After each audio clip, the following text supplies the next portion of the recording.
claro que estoy dispuesto a entregarlo, no solamente después de 5 años, yo he dicho que incluso antes. ¿Está usted de acuerdo en hacer una pequeña enmienda en la Constitución bolivariana para permitir la reelección indefinida? Basta con el medio de comunicación que tiene el Estado hoy. El Estado tiene el canal 8 venezolana de televisión. No habrá nueva concesión para ese canal golpista de televisión que se llamó Radio Caracas Televisión. Nosotros estamos dispuestos a darle facilidades aún más de las que hay a los capitales privados internacionales para que vengan aquí a invertir en las más diversas áreas. Bancos privados, que no estaría mal, ¿verdad? Pasarlo para la patria, para el pueblo. No sería nada malo. My generation was born in a vibrant democracy, and we took it for granted. We assumed freedom was as permanent as the air we breathed. By the time we recognized how fragile our institutions had become, a man who had once led a military coup to overthrow democracy was elected president. Many thought charisma could substitute the rule of law. From 1991 onward, the regime dismantled our democracy.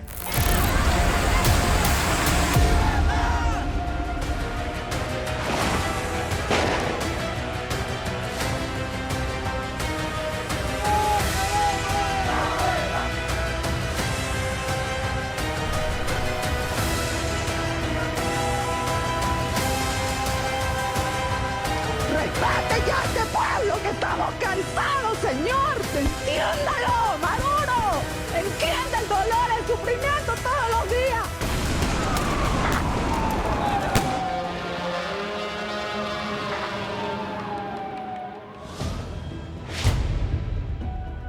Un 23 de enero de 1958, Venezuela abría sus puertas a una incipiente democracia con el derrocamiento del dictador Marcos Pérez Jiménez.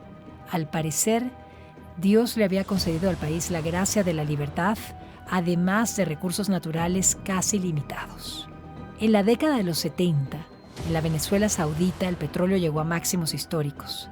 El país se sostenía de una economía monoproductora que alcanzaba para todo y pasó de albergar a una generación que luchó por la libertad, arriesgándolo todo, a una generación que lo tuvo todo. Pronto se instauró un bipartidismo nauseabundo y cómplice. Un viernes negro desató una crisis derivada de una economía insostenible de corrupción y compadrazgos. Atrás había quedado la democracia del progreso, de la movilidad social. Pasamos al estancamiento, y del estancamiento a la pobreza de una población que se acostumbró a extender la mano para recibir las dádivas de los hipócritas de las élites en el poder. Y luego surgió el resentimiento de una población abandonada a su suerte, marginada y despreciada. Ese resentimiento lo capitalizó Hugo Chávez Frías, un líder en el que el pueblo vio reflejados sus más fervientes deseos.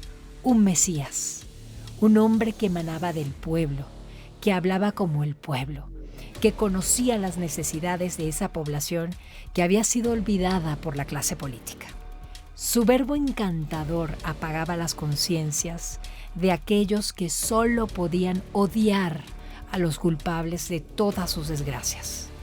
La clase política corrupta, la oligarquía conservadora, los neoliberales, los escuálidos, los burgueses, los empresarios, los tecnócratas, incluso hasta España por habernos conquistado y habernos robado todo lo que era nuestro. Cualquiera era el enemigo del pueblo sabio, víctima de años de complicidad abyecta. Y es así como un por ahora marcó el destino de un país que prefirió un líder populista con sangre de dictador que a una democracia imperfecta. Prefirió caer en la trampa de la víctima, del odio, del resentimiento, y prefirió creer que sus desgracias eran culpa de los ricos, de los otros, de los tecnócratas, de la clase política, de los intelectuales, de los empresarios. Lo que nunca imaginaron los venezolanos es que todo era una gran mentira. El motor de aquel líder a quien amaban e incluso a veces hasta idolatraban no era el amor por su país, ni el amor por el pueblo. Era la ambición desmedida de poder y el resentimiento de alguien que nunca había logrado nada. Su ingreso a la escuela militar estuvo marcado por la ilusión de convertirse en beisbolista profesional, una aspiración que lo llevó a ver a la academia militar como una vía para ese objetivo, pero que nunca llegó a concretarse. No destacó ni en el béisbol ni en la formación castrense, donde tampoco construyó una carrera sobresaliente ni acumuló méritos que lo distinguieran.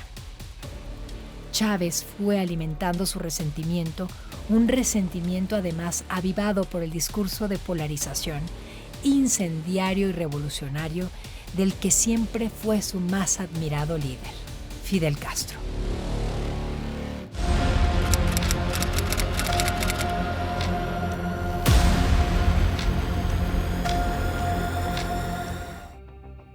Hugo Chávez Frías justificó la convocatoria de una Asamblea Nacional Constituyente amparándose en una norma de menor jerarquía, invocando una norma de rango legal inferior a la Carta Magna, conocida como la Ley Orgánica del Sufragio y Participación Política.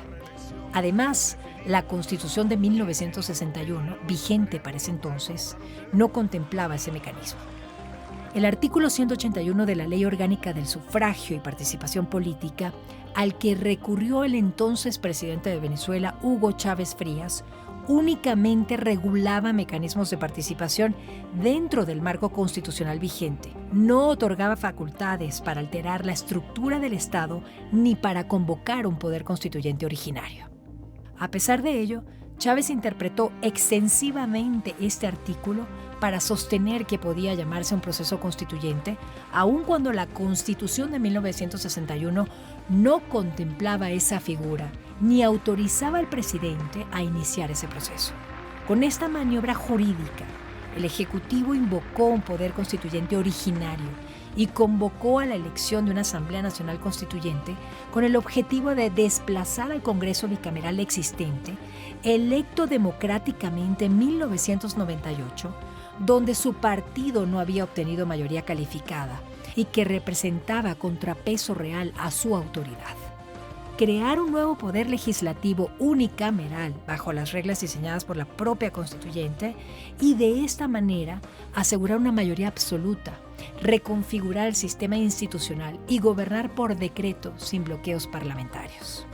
Chávez utilizó una ley de rango inferior a la Constitución para forzar un proceso constituyente no previsto en el ordenamiento jurídico, disolver al Congreso legítimamente electo y sustituirlo por un órgano con mayoría chavista que le permitiera concentrar el poder político.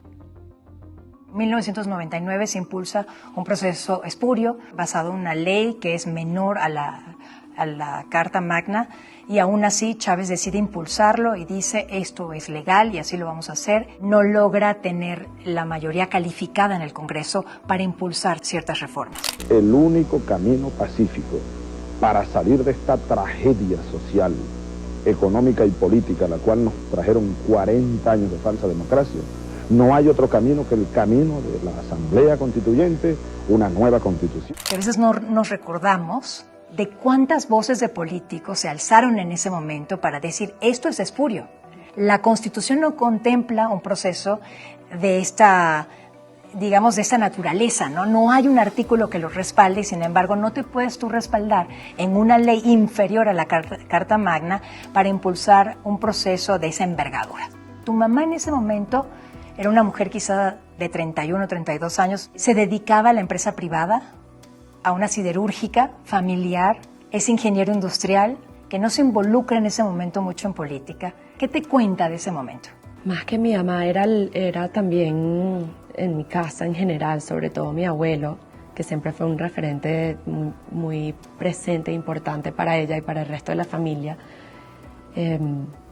Estábamos muy preocupados por lo que representaba Chávez y los pasos pequeños pero muy decisivos que tomaba, que ponían, como lo acabas muy bien de describir, en peligro nuestras instituciones. Era un hombre con mucha carisma, que entraba con un discurso muy populista en un momento en el país que era difícil, y eso lo tenemos que reconocer. Había mucha gente, mucho descontento, personas que no se sentían favorecidas por la bonanza petrolera de las décadas anteriores, y él entró con mucha fuerza y mucha confianza, muy decidido. Hubo varios, sobre todo en el sector privado, que digamos, lo impulsaron. No tanto que lo impulsaron, sin duda tuvo mucho apoyo porque sentían que lo podían controlar, ¿no? Que minimizaban el ingenio de Chávez. Lo subestimaron. Lo subestimaron. Sentían que, bueno, esto es un hombre que era militar, fue revolucionario contra Carlos Andrés Pérez. En el golpe del 92, Correcto. El 4 de febrero. Y sentían que podía ser como una marioneta que podían controlar. En mi casa, yo sí sentía, yo era joven, tendría en las elecciones como 9 años, menos de 10. Y yo sentía el ambiente que era bastante de preocupación. Y mi mamá, es verdad, ella estaba en el sector privado, ella... Su sueño, estudió ingeniería, su sueño era seguir los pasos de mi abuelo en Cibenza, que era la empresa que él lideraba y además era una fuente de orgullo y donde empleaban a miles de venezolanos. Ella empieza a sentirse como un poco, tenía un conflicto interno, porque nosotros siempre en la casa crecimos con un ejemplo muy, muy grande, muy fuerte de responsabilidad por el país. Siempre había sido al lado del sector privado, de generar empleo, de generar riqueza en cuanto a progreso, ¿sabes? A través del trabajo honesto, pero ella empieza a sentir que no puede quedarse con los brazos cruzados, que ella sentía que veía al país poco a poco entrar en un gobierno cada vez más autoritario y más peligroso, y no podía seguir esperando y quejándose de los políticos que no hacían suficiente. Pero además ella, antes de toda esta situación, ella crea una institución, bueno, Atenea, una organización. Sí, Atenea. Fundación, espectacular, ¿no? Sí. Es una fundación que ayuda a niños en situación de... Correcto. Vulnerable, ¿no? Sí. ¿En qué año fue eso? ¿Tú recuerdas? No sé. Eso, es buena pregunta. ¿Cuándo se fundó Atenea? Ella estaba... Yo creo que fue en los principios de los 90. O sea, porque ella estaba uno de mis 2 hermanos, sí. Súper joven, habrá tenido antes de cumplir 30 años, acercándose a los 30. Y ella siente como esa injusticia y una reacción muy fuerte antes ver a niños que estaban, porque Atenea, su enfoque eran niños que estaban básicamente en la calle y que estaban en centros penitenciarios juveniles en condiciones terribles, pero bárbaras, o sea, de muy poca higiene, comida, salud. Y ella, en una de sus visitas a estos centros penitenciarios, siente como una reacción, un impulso a decir, yo no puedo ignorar lo que acabo de ver. Entonces, es curioso porque hay un hito coherente luego cuando ella crea Súmate, que es el sentido de un rechazo a la injusticia. Es lo que yo diría que es como el hito que ha sido súper consistente a lo largo de su vida, al principio en el sector privado, cuando crea Atenea junto a mi abuela, y luego cuando saca Súmate, ¿no? Que sentía que tenía que proteger el proceso electoral para que los venezolanos pudiéramos demandar o hacer expresar nuestra voluntad.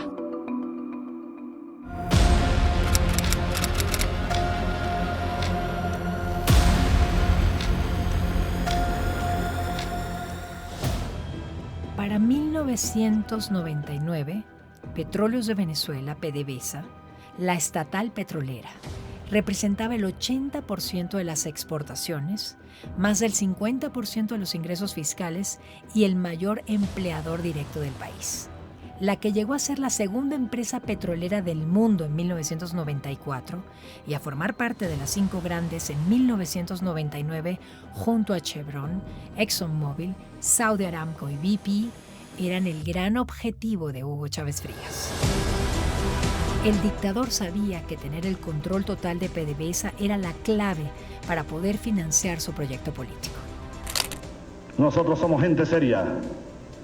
El gobierno que yo empiezo a dirigir hoy es un gobierno serio que respetará los acuerdos que se firmen y las inversiones internacionales que vengan aquí de cualquier parte del mundo, especialmente dirigidas al sector productivo, que genera empleo, valor agregado a la producción, tecnología propia para impulsar el desarrollo del país. No podemos seguir dependiendo únicamente de esa variable exógena que es el precio del barril de petróleo. Chávez nombró al ingeniero Héctor Chavaldini como presidente de la estatal petrolera, un ingeniero químico sin peso gerencial histórico ni experiencia en altos cargos directivos, pero afecto al régimen, lo que sin duda garantizaría la toma del control total de la empresa. El petróleo mueve hoy la historia. Debemos movernos con ella. La decisión, entre otras, fue rechazada por la alta gerencia y por muchos trabajadores quienes temían la politización de la empresa petrolera que había operado desde su fundación bajo altos estándares técnicos y meritocráticos que la habían llevado a ocupar siempre los primeros lugares en rankings a nivel mundial. Finalmente, el 7 de abril de 2002, Chávez decidió deshacerse de la dirigencia de PDVSA en cadena nacional. Muchas gracias por su servicio, señor Juan Fernández. Está despedido de Petróleos de Venezuela. Usted fue hasta el día de hoy gerente funcional de planificación y control de finanzas. Vean ustedes el nivel de esta gente. Se convirtieron en saboteadores de una empresa que es de todos los venezolanos. Y hay un descontento generalizado de mucha gente que, como tu mamá y tu familia, están preocupados de lo que puede pasar y deciden irse a paro los trabajadores petroleros el 7 de abril de 2002. Tenemos el deber de defender las instituciones democráticas aún por encima de nuestras vidas y de nuestros intereses individuales. Concluyo pues invitando a todo el empresariado nacional y al país entero a sumarse al paro nacional. PDVSA, los trabajadores y el país no se rinden. Todos este martes 9, desde las 6 de la mañana, al gran paro nacional convocado por la Confederación de Trabajadores de Venezuela. Vamos al paro. Todos los establecimientos educativos permaneceremos cerrados.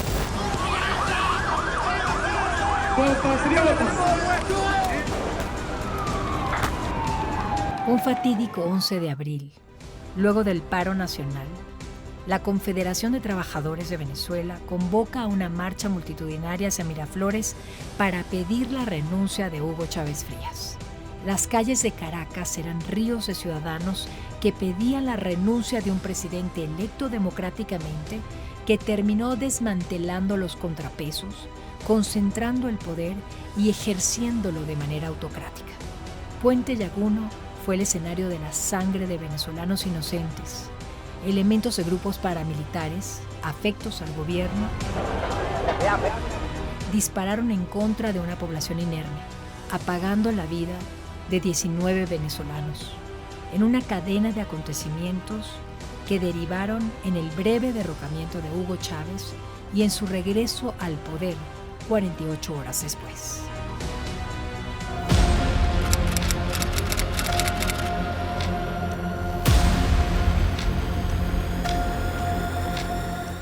Y es en ese momento que tu mamá decide buscar la manera de impulsar un proceso de revocatorio y para eso inicia Súmate.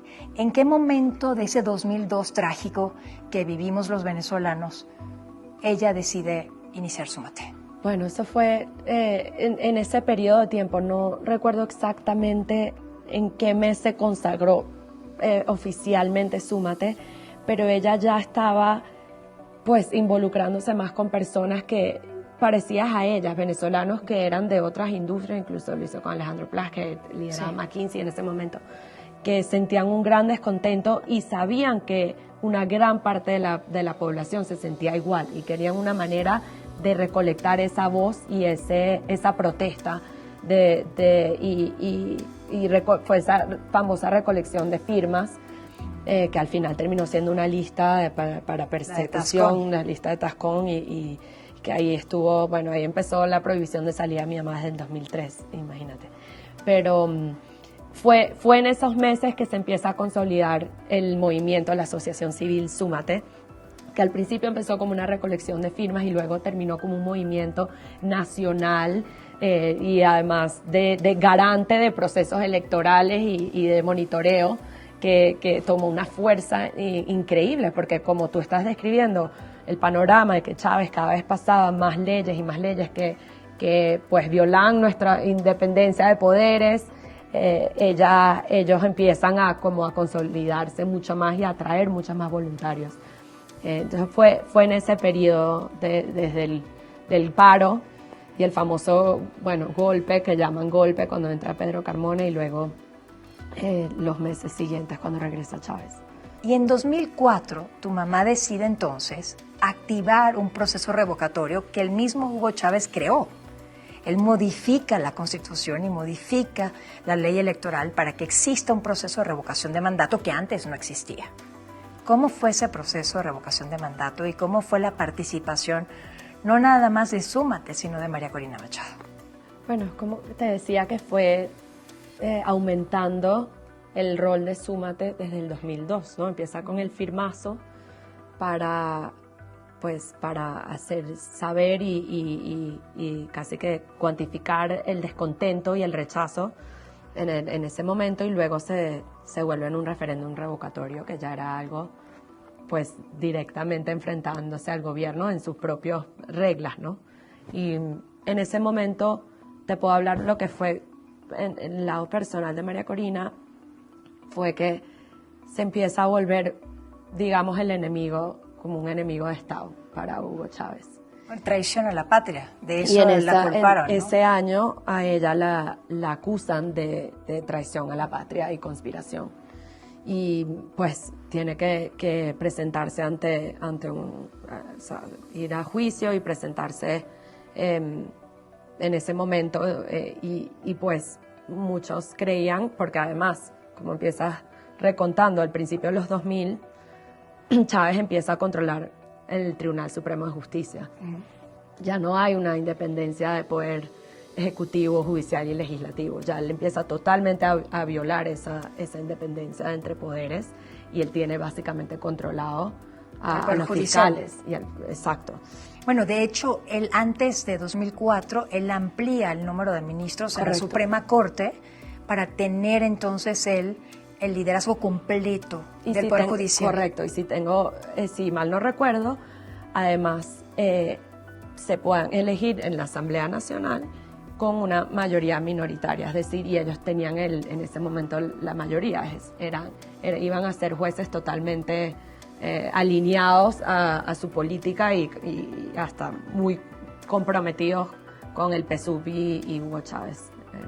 Entonces ese era el Estado de Derecho cuando a mi mamá la acusan de traidora. ¿Y cómo sortea ella esta situación? Porque sabemos que el máximo poder en un país sería el Poder Judicial, digamos, la máxima instancia a la que un ciudadano puede acudir para que no se vulneren tus derechos cuando el Estado está violándolos flagrantemente, es el Poder Judicial. Sí. ¿Qué hizo?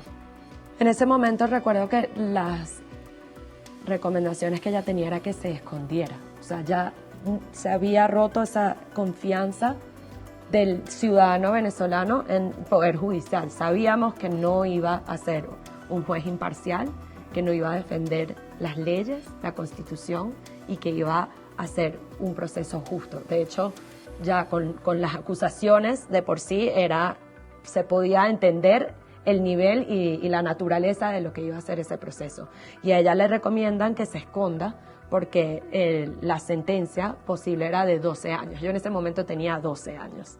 Yeah. Cuando ella recuerdo perfecto, esa noche estábamos, de hecho mis hermanos y yo nos habíamos mudado a casa de mis abuelos porque mi casa de mi mamá estaba vigilada y nos seguían carros negros que eran del gobierno. De la Policía Bolivariana, del SEBIN. Correcto. Yeah. Y no tenían placa, eran carros negros que nos seguían y sabíamos que eran del gobierno para intimidarnos. Y en eso nos mudamos, estamos en casa de mis abuelos y mi mamá se me acerca la noche antes de presentarse ante la fiscalía y me dice, no me voy a presentar, voy a dar la cara y no sé cuándo nos vamos a volver a ver. O sea, es posible que no regrese en un tiempo. ¿Y tú con 12 años? Y yo en ese momento, bueno, lo cuento te podrás ver, yo soy la mayor, la única hija, tengo 2 hermanos menores muy seguidos y mi mamá me dice, necesito que seas fuerte por mí, para tus hermanos. Y claro, yo entro con ganas de llorar, de decirle porque por favor no lo hiciera, que se quedara con nosotros, que nos escondiéramos, que, ¿sabes? Es como el impulso normal de una hija y sí fue la primera vez que yo siento que como mamá ella no podía garantizarme que todo iba a estar bien. Y yo creo que ella sí se acercó a mí, como siempre lo ha hecho, con la verdad, por más duro que fuera oírla, y decirme no sé cuánto tiempo va a ser. Y bueno, me explica que ¿Esto qué año fue? Esto fue en el 2004. Ya. Sí. Chávez tenía 5 años en el poder apenas.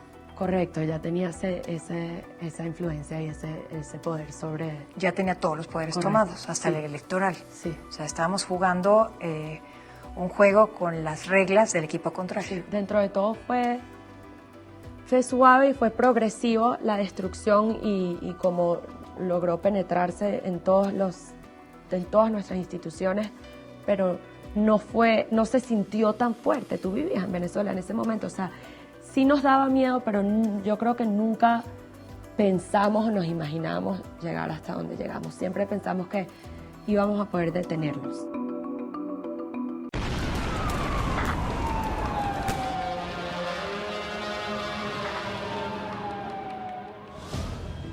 Primera vez que yo siento que como mamá ella no podía garantizarme que todo iba a estar bien.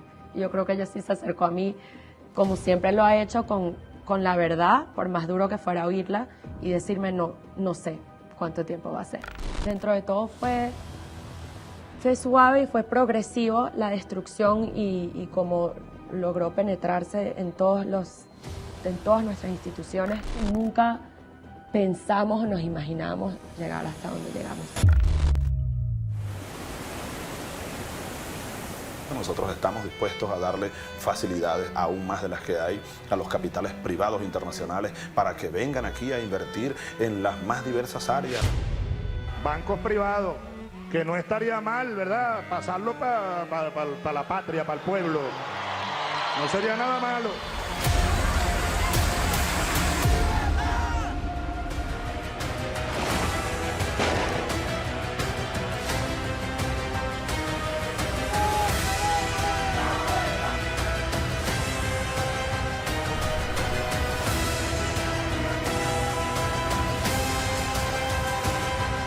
Respete ya a este pueblo, que estamos cansados, señor. Entiéndalo, Maduro. Entiende el dolor, el sufrimiento todos los días.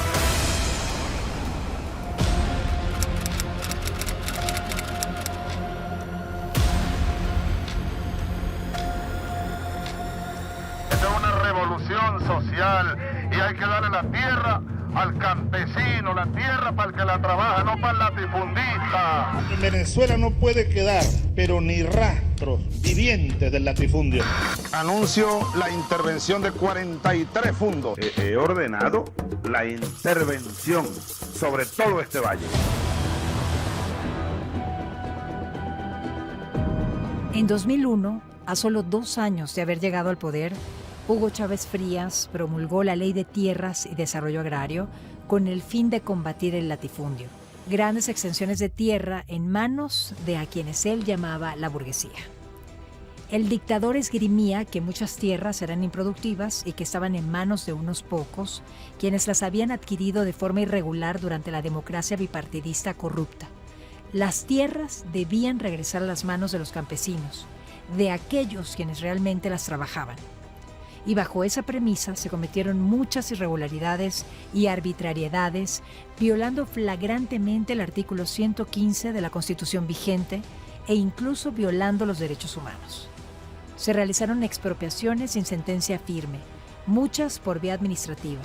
Se declararon de manera arbitraria grandes extensiones de tierras como ociosas, sin los estudios técnicos necesarios para tal fin. Hubo indemnizaciones tardías, absurdas e incluso inexistentes. Un caso emblemático es el del productor agropecuario Franklin Brito, quien fuera despojado de sus tierras por el Estado tras negarse a ceder ante una cadena de abusos administrativos, atropellos legales y retaliaciones políticas durante el gobierno de Hugo Chávez. Durante años denunció la falsificación de documentos, la corrupción de funcionarios del Instituto Nacional de Tierras y la absoluta indefensión del que era víctima. No pidió privilegios ni dinero, pidió justicia. A cambio, recibió el silencio de muchos, la burla oficial y la persecución. Cuando agotó todas las vías legales, su cuerpo se convirtió en el último espacio de protesta. Si nosotros aceptamos esa maldad como familia o yo también como persona, estaría siendo cómplice, y pienso que la dignidad y la justicia y el deber están por encima de cualquier sacrificio que pudiera hacer uno en pro de eso. Y a la par está todas estas expropiaciones y estas amenazas al sector privado. Y de hecho, una de las expropiaciones fue la empresa de mi abuelo, que hablamos al principio. Lo que tiene como una de las consecuencias totalmente todo el capital extranjero, pues... Y nacional, porque muchos huyendo, claro. Imagínate lo que significa eso para la confianza, para inversionistas en Venezuela, incluso los propios empresarios, sabiendo que pues sus propios negocios están en riesgo. O sea, eso fue un flujo de capital, un escape masivo, y ahí empieza todo el control cambiario también. O sea, Chávez tenía, yo creo que como ya los tentáculos bastante medidos, y sabía exactamente qué presión ejercer y cuándo, para ir aumentando su control sobre la sociedad, sobre el país, sobre nuestras instituciones, sobre la economía. Que mi vida corre peligro, que tengo, que hay la posibilidad de que yo fallezca, pero yo estoy dispuesto, como lo dije desde el principio, a cumplir mi palabra que le di tanto a mis amigos, al pueblo de Venezuela y a mi familia, que estaba dispuesto a llegar hasta las últimas consecuencias si este problema no se resolvía de manera digna y justa como yo aspiro. Yo creo que es muy importante a la hora de definir el populismo entender que no hay una definición perfecta y exacta, porque no es una ideología. Si fuera una ideología sería algo mucho más perfilado. Pero sí se puede establecer entre los distintos populismos algunas identidades, ¿no? Algunas afinidades que yo creo que son muy evidentes. Una de ellas, a mí me parece quizás la más importante, es el desprecio total y absoluto por las instituciones del Estado de Derecho. Mucha gente cree que el populismo es una especie de doctrina económica. En realidad ese es un elemento importante, pero es sobre todo de naturaleza política. Es básicamente la idea de que hay un caudillo que está por encima de las reglas de juego, de las leyes, del conjunto de instituciones que forman el Estado de Derecho. Esto para mí es el elemento fundamental, porque en la medida en que el caudillismo, digamos, pretende abolir el Estado de Derecho, estamos en el reino de la más absoluta arbitrariedad. Y de allí derivan otros elementos amenazantes contra la civilización, incluyendo la amenaza contra la prosperidad económica. Por eso no es una doctrina económica. La economía, digamos, o los perjuicios para la economía fluyen, yo creo, del problema principal, que es el absoluto desprecio por el Estado de Derecho. Presidente, tenemos 8 horas escuchando usted describir un país muy distante del que estamos sintiendo todas las mujeres y las madres venezolanas. Hemos llegado al extremo, hemos llegado por favor, al extremo de escuchar que hay aumento en la producción de leche, cuando usted sabe que hoy en día hay mujeres, madres, que asisten a bodegas, a automercados y han llegado a la fuerza por un litro de leche porque no tienen que llevar a sus casas. Este es el momento de darle respuestas al país, a las más de 180.000 madres y mujeres que en estos 13 años han perdido a sus hijos, a sus esposos, a sus padres, y a los cuales no se les ha hecho justicia. Esto es lo que queríamos escuchar, la Venezuela decente y la que no quiere definitivamente avanzar hacia el comunismo. Quiere respeto a la propiedad y queremos una Venezuela de solidaridad, una Venezuela de justicia, una Venezuela de superación. Por favor. ¿Cómo puede usted hablar de que respeta al sector privado en Venezuela cuando se ha dedicado a expropiar, que es robar? Después de más de 8 huelgas de hambre, a lo largo de 6 años falleció Franklin Brito, encerrado en un hospital militar, sin atención médica adecuada y bajo custodia del Estado que decía protegerlo. Su muerte fue el mensaje más cruel del poder a quien se atreva a desafiarlo. Franklin Brito se convirtió en un símbolo brutal de lo que ocurre cuando un régimen aplasta al ciudadano común. La justicia deja de existir y la dignidad se paga con la vida.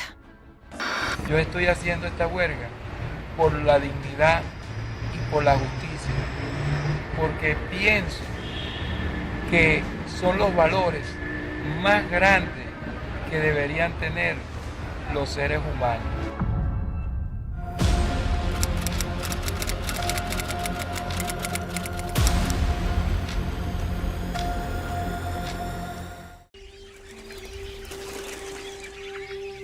Basta con el medio de comunicación que tiene el Estado hoy. El Estado tiene el canal 8 venezolano de televisión.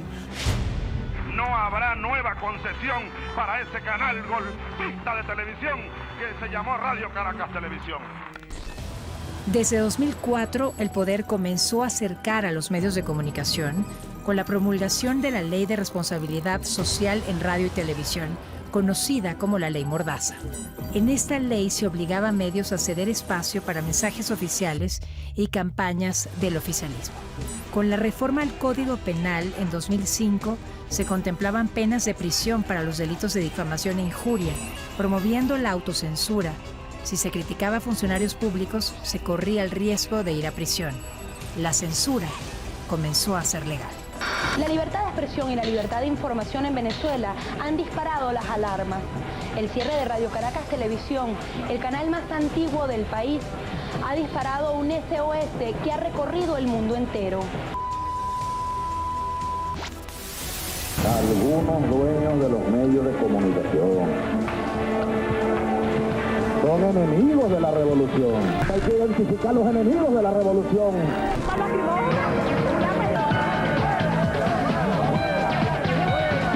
La señora que ustedes ven en pantalla fue la que me agarró y me quitó el micrófono y ahora está agrediendo a mi asistente, al equipo de Globovisión. Como ustedes pueden ver aquí, lo tienen acorralado. Han intentado ya pegarme 2 veces. Los colegas de los medios fueron atacados también con fuegos artificiales, Nico. Fue nuestro compañero de El Observador, Antonio Monroy, quien recibió un tiro en la pierna mientras realizaba su labor como camarógrafo. Al equipo, material, al vehículo. Era claro, tanto para el oficialismo, para sus seguidores más acérrimos y para las fuerzas del Estado, quiénes eran los enemigos de la revolución. Grupos de camarógrafos han sido agredidos. A la 1:10 de esta mañana de este martes, 8 de julio, en el estacionamiento de la sede de Globovisión, aquí en Alta Florida, un automóvil a altísima velocidad lanzó una granada fragmentaria. Amenazaron al camarógrafo que hizo la toma.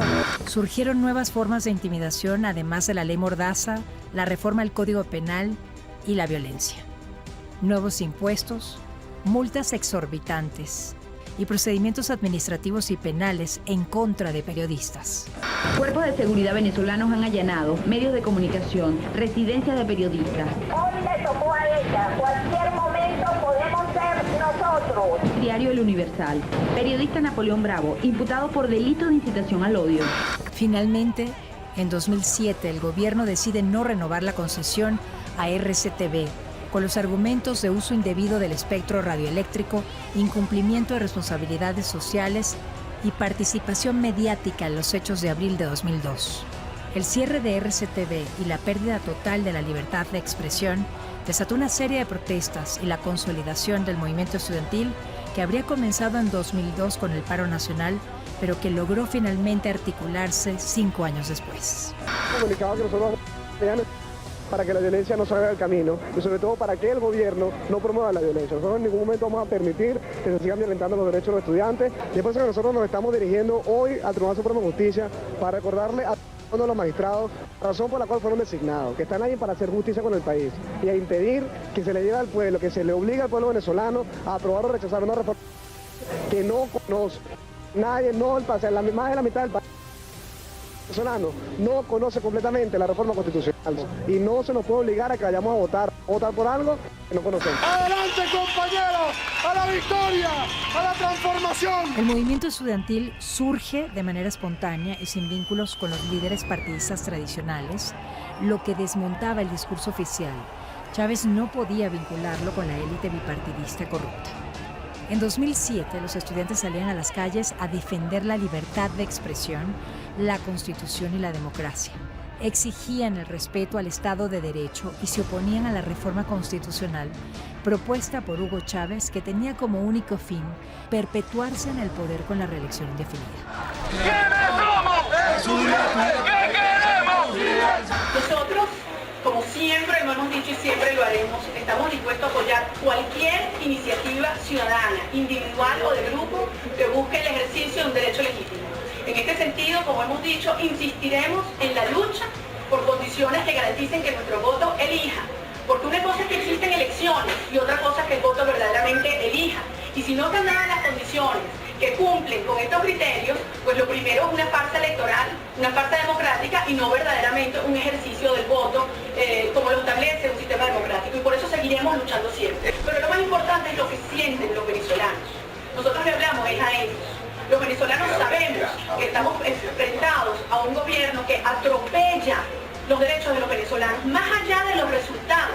No importa cuáles hayan sido los resultados, el presidente de la República no tiene derecho a cambiar nuestras leyes, a aniquilar nuestros derechos ciudadanos o pretender cambiar la Constitución por una vía fraudulenta. De manera que, como hemos dicho e insistimos, la lucha hoy es más allá que por elecciones libres. La lucha es por la defensa de la democracia y la libertad. Los estudiantes lograron informar a la población sobre los riesgos que implicaba una reforma constitucional de esta índole, convencieron a los indecisos y activaron al voto joven.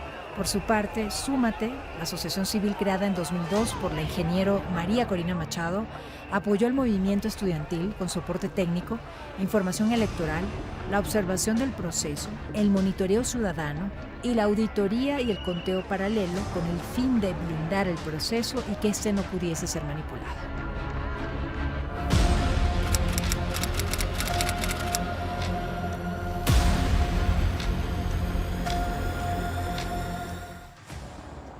En 2008, el barril de petróleo llegó a $147. A pesar de la bonanza, se comenzaba a sentir la escasez. Las violaciones al Estado de Derecho, la incertidumbre, la violencia, detenciones arbitrarias, las torturas, generaron el colapso del aparato productivo nacional. En 2010, el petróleo cayó a $80 el barril, con lo cual se agudizó la crisis. El 26 de septiembre de 2010, María Corina Machado gana las elecciones y llega a la Asamblea Nacional como diputada por el Estado Miranda para el periodo 2011-2014. Hoy jueves 18 de febrero de 2010, vengo a anunciarles a ustedes, mis conciudadanos, que quiero dedicar mi vida a servir a mi país. Yo creo que en gran parte fue como un apoyo familiar, ¿sabes? De que ella sabía que cada vez más su voz era más fuerte y que ella llevaba un mensaje muy importante y contundente en contra del gobierno, mientras otros no se atrevían o otros todavía creían poder, digamos, coexistir con Chávez. Y empieza luego de la expropiación de Civenza, que fue un golpe muy fuerte porque es una fuente de orgullo para mi familia y fue el trabajo de toda su vida de mi abuelo. Y mi abuelo apoya a mi mamá y le dice, tú tienes que seguir, porque por supuesto que fue influenciado en la toma de todas las fábricas alrededor del país, se llegaron tanques militares, Chávez salió anunciándolo en cadena de que se iba a expropiar Civenza, y eso fue lo mismo que todo lo de Sidor. Así que la empresa Matesi, nacionalícese.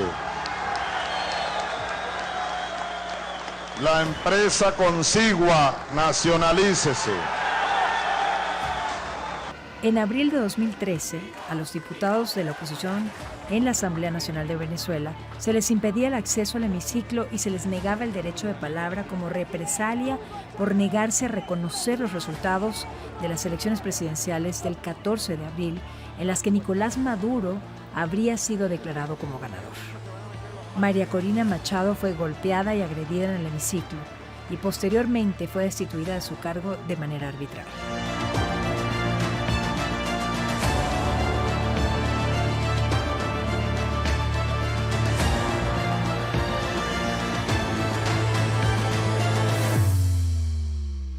Después de 22 años de una lucha épica, de participación cívica, no violenta, de organización ciudadana, la Ingeniero unió al país en una sola voz, la de aquellas madres que querían a sus hijos de regreso a casa, aquellos hijos que habían sido forzados a emigrar de un país de opresión, de crisis humanitaria, un país que ya no tenía futuro.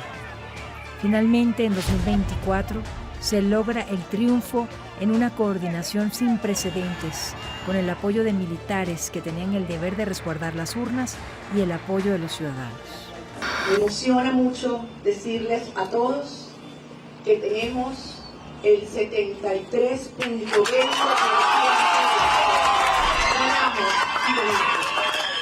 Muchos en Venezuela pensaron que negociando con el gobierno o callando podrían resguardar sus intereses. Los empresarios dejaron solo a Franklin Brito. El productor agropecuario dijo: si lo hacen con uno, lo van a hacer con todos. Y así sucedió. La falsa percepción de que así estarían a salvo se esfumó cuando el gobierno terminó por atacarlos a todos con la fuerza del Estado. Lo que pasa es que el derecho de uno, cuando se viola el derecho de una persona, se violan las de todos a la vez. Y eso es lo que creo que nosotros subestimamos como venezolanos, que no fue mi canal de televisión, no es mi pequeño comercio, yo tengo un comercio mucho más chiquito, el gobierno no se va a ir contra mí. Y en realidad lo que estaba pasando era que como ciudadanos perdíamos nuestros derechos, poco a poco, y fue poco a poco, y luego creo que el país como despertó y ya no reconocíamos a Venezuela. Ya tenía total control, no habían medios independientes, los periodistas tenían miedo, porque ya cuando penetras todas las áreas, ¿no?, de control, empieza el miedo y uno se siente solo, y ves como casos como Franklin Brito, que murió, que no lo comentaste, él murió en su huelga de hambre. En realidad el populismo latinoamericano lleva un siglo entre nosotros. Y cada vez que ha imperado en algún lugar, ha provocado los mismos estropicios. Y sin embargo, seguimos apostando por él de tanto en tanto, periódicamente, sin aprender esa lección. Es una de las grandes frustraciones que uno tiene cuando, como es mi caso, entre muchos otros, observo la historia de la región. El populismo viene con una gran ventaja, es decir, es mucho más fácil de vender, es mucho más fácil de vender atajos. Si yo te prometo la prosperidad a la vuelta de la esquina, y el otro me promete esfuerzo, sacrificio, trabajo, y con resultados a mediano y largo plazo, pues evidentemente la tentación natural va a ser la otra. Y si yo no tengo una cultura política, un pasado, una tradición que me empuje en la buena dirección, que es lo que pasó en América Latina, la tentación va a ser siempre esa, ¿no? Luego hay otras razones que yo creo que son más inmediatas y que tienen que ver con el hecho de que cuando hemos tenido la oportunidad de reconstruir nuestras instituciones, nuestra democracia liberal y establecer economías de mercado, las hemos desaprovechado. Es decir, en esos interregnos entre un populismo y otro, que ha habido una oportunidad, en gran parte porque el populismo hizo crisis y se creó una oportunidad para algo distinto, nuestros líderes, nuestros gobiernos, no se han atrevido a hacer las reformas que había que hacer, no se han atrevido a ir todo lo lejos que había que ir. Porque tiene un costo político alto. Por supuesto, muy, muy alto. Había una resistencia, desde luego, había una cultura que iba en contra. ¿Estamos condenados los latinoamericanos a sufrir de este mal generación tras generación, o hay una manera a nivel cultural, porque estabas comentando que es cultural el problema que tenemos, de cambiar la mentalidad del latinoamericano para generar prosperidad, pero hacia esa libertad en general del ciudadano y prosperidad del ciudadano. No, no estamos condenados. Yo pienso que si se hacen bien las reformas, al final la mentalidad cambia. Chile es un caso interesante, ¿no? Surge una generación de jóvenes totalmente irresponsables que en años recientes, que olvidan las claves de la prosperidad de su país, olvidan todo lo que hicieron sus abuelos y sus padres para generar un país próspero, el país líder de América en su momento, y empiezan a jugar a la revolución. Y entonces llegan muy lejos y están a punto de hacer aprobar una constitución, una nueva constitución, que es un monumento a la barbarie, ¿no? Y sin embargo, en ese momento, esa misma clase media chilena que había jugado con fuego dice, no, se detiene. Tan lejos no voy a llegar. Hay un sentido de responsabilidad. Bueno, ahí hay un cambio de mentalidad. Y ese cambio de mentalidad vino porque habían tenido la experiencia de la prosperidad. Ahora, es verdad que lo olvidaron en un momento dado. Por eso hay que saber transmitir generación a generación las claves de la prosperidad. Y yo creo que la lección es que hay que saber transmitir de generación en generación las claves de la prosperidad. Y que no hacerlo es extremadamente peligroso porque surge la complacencia. Aquellos que creen que la prosperidad está dada. Y esa complacencia ha sido muy responsable del retorno, el regreso de las malas políticas. Hello. Yes. Yes. Hello. Am I talking to Maria Corina Machado? Yes, this is Maria Corina. How do you feel then? Because your words very felt, or at least we heard them that way. Well, that is true. It was a moving moment, and I was lucky to be the one to convey the message to Maria Corina Machado. And of course, meeting somebody like her, a very powerful, committed person, but also somebody who lives under quite some strain, living in hiding in Venezuela, with a regime that has actually resolved to end their life if they could be able to do that. That is very powerful. The main reason for awarding the 2025 Nobel Peace Prize to Maria Corina Machado is her role in leading the democratic opposition in Venezuela. This, of course, comes in the wake of 2024, which was a pivotal year in Venezuela, where in some ways proper democratic elections were held, but then the elections were stolen by the Maduro regime. And democracy globally is on the decline.